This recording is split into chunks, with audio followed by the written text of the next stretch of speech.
Okay, so I promised you I'd share with you a little bit how I lost 50 pounds in the past probably 3 years. So a little background. Weight's always been an issue for me. I grew up in Alabama. Mother always had sweet tea with lemon in it, plenty of cookies, uh, everything in the freezer, total access to food. I was wore husky clothes. That means I was square. I was as wide as I was tall. And in that game and in that battle, I've constantly struggled with weight. It was down a good bit in college uh, when I was didn't have money and couldn't eat that much, and so lived on a quite the little budget. But over time, after I got married and grew, and then growth hormones shut down and all the rest that happens to us, I continued to gain weight. And I gained weight partly because I was a pastor, and as a pastor, I was going to lunch all the time. And in going to lunch all the time, I was talking all the time, and so I'd talk, eat, talk, eat, talk, eat until I'd stop when I'd get full, like up to there. That was the idea of controlling my eating. And so I might try some diets. I mean, I've been on diets since I was 10 years old. The grapefruit diet was the first one. And so eventually I figured out that diets really didn't work. And then as my weight uh, began to mushroom, I finally got to a place nobody was telling me, but it was just too much. I was very frustrated as I'd keep gaining weight and adjusting clothes, etc. And so, in kind of a process of study, reflection, prayer, what I realized is some basic points I want to share with you, okay? And this is look, I'm not a doctor. This is not, I'm not recommending you. You always check with your doctor about everything, right? So I'm just telling you what I did and what has worked for me to get the weight off and keep it off these past 3+ years. So the first thing I want to point out is it's not your metabolism.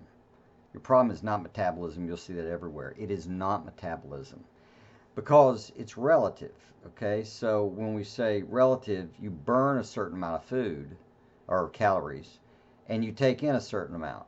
And so your metabolism is just in relationship to how much you take in.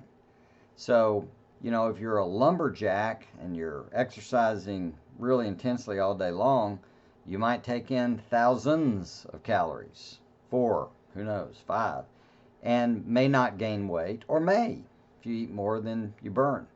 Uh, that's kind of one of the myths. We're wanting to spike up our metabolism somehow with supplements or exercise or whatever, and that's fine, but it won't matter if the food intake stays with it because that's a relationship. Because what goes on is we eat, this is kind of, in a way, the second point.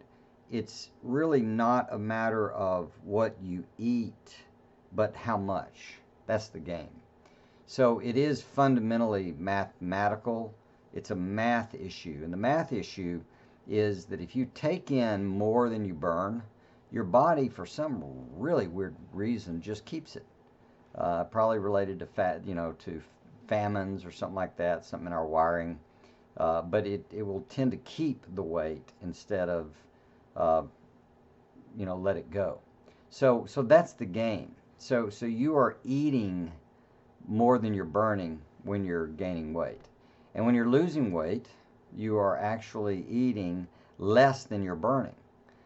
This is why when people don't get to eat, they turn to skin and bones, or when people lose their taste for food, a lot of times when they age, get really old, they just don't feel like eating. And if you don't eat, you're going to lose weight. That's the way it goes. Now, there's some pain in that. That's what keeps us all going. But we all think it's our metabolism and what we eat, etc. But it's not. It's actually how much relative to your metabolism. So, number one, it's not metabolism, it's math, right? Number two, it's not what you eat, but how much, okay? The third thing is that the secret is actually hunger. So maybe you've heard this, maybe you hadn't, but what I learned was that the trick is for me to eat for hunger. It's kind of an internal thing. If I'm hungry and I eat and the hunger goes away, then once the hunger's gone, you can't make me eat. I won't overeat that way. And that's what I began to notice, is that hunger could go away. When I was hungry, I wanted to eat, but when I was not hungry, I didn't want to eat. So that's the issue. If you could learn to just eat for hunger, you got it made. So just eat for hunger and stop when you're not hungry. Sounds easy, except didn't work for me because I can't tell when I'm hungry. Sometimes I'm bored. Sometimes I'm uh, emotionally unhappy, so I eat for that. Sometimes I've got it associated with an event, watching, a game on TV. Uh, Sometimes I'm thirsty and I don't realize that that's what's going on, so I eat. Or maybe eat cereal, so it's like curing the thirst and eating something. But all those extra calories that are going in begin clearly to present a problem. So that's the secret, but the secret didn't help me. So what I realized is, intuitively, instead of obsessing on counting calories and all the rest, what I realized is that if I tasted food, that taste would tell me. Because when you eat something and you get to where you're satisfied, satiated, you don't want to eat anymore. You just don't. You're done with that. It doesn't matter if you love whatever it is, there's a point at which you'll go gross. Your body will not find whatever that thing you're eating to taste good. That's the game. And so if you can tune yourself in to eat for hunger, but not directly, but for taste. So this means that the key is going to be to taste your food pretty much and eat less. So taste your food. If you do it by one at a time, just eat one thing until that taste is great anymore. When you taste it, what I found is, if I can notice this tastes awesome and slow down and let my head and my body catch up with each other, stomach and head, that tasting was satisfying, and it moves me to where I'm not hungry in a much more significant, slower, careful, proper way. So that's the key. Learn to taste your food. That's the best I can explain it with what's behind it. So let me throw a few little additions in here and I'll be done with this.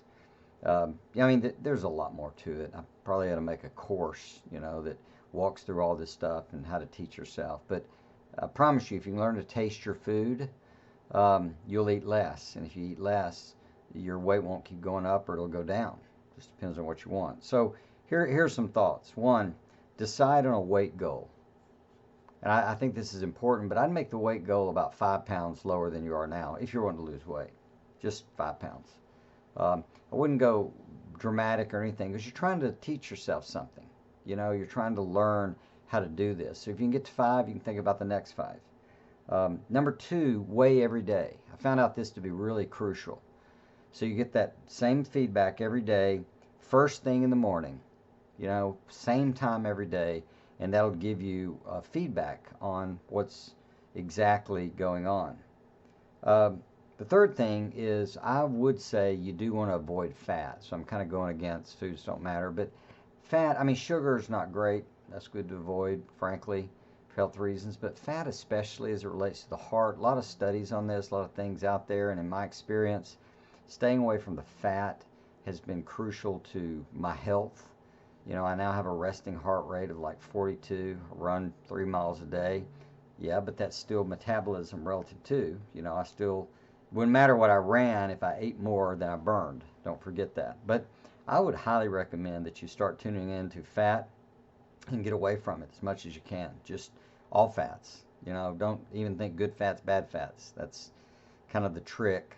You'll eat plenty. Don't worry about that. But or I do. I don't know what you'll do, but I eat plenty of fat. We take a little supplement as well, flax oil or something. But I'm just conscious to not have things with fat in them, and it's done huge things for my energy and life and weight and heart, all the rest. Number 4, you need to know that fluctuation happens. It just does. And so some days you might go up a pound or 2. That's okay. You give it time. You don't obsess on any one measurement, but give it time and keep focusing on the weight you like to be and taste your food. Stay in motion with that orientation, that focus, that burden, I think exercise would be great. I think movement is part of the key to life and health and all the rest. But basically, this is how I did it. And slowly over time, the pounds would come off, and I'd learn a little refinement, and then more would come off. And I just stayed in this process. It's not easy just to taste your food. I mean, it should be easy, but I'd go unconscious a lot of times. So I have to teach myself, keep reminding myself to actually taste what I'm eating. So when I've been on a cruise or even a dinner party, I just taste stuff. And I taste it, and it tastes good. I just don't have to eat the whole thing. I'll tell you another habit that I found very helpful, last little thing that will be done, is to leave something on your plate. So taste your food, but just don't finish that last bite or two. Just as a discipline and a habit, I think that'll turn out to be huge for you. So that's all I got. It's how it worked for me. Hope you found this interesting. Thanks.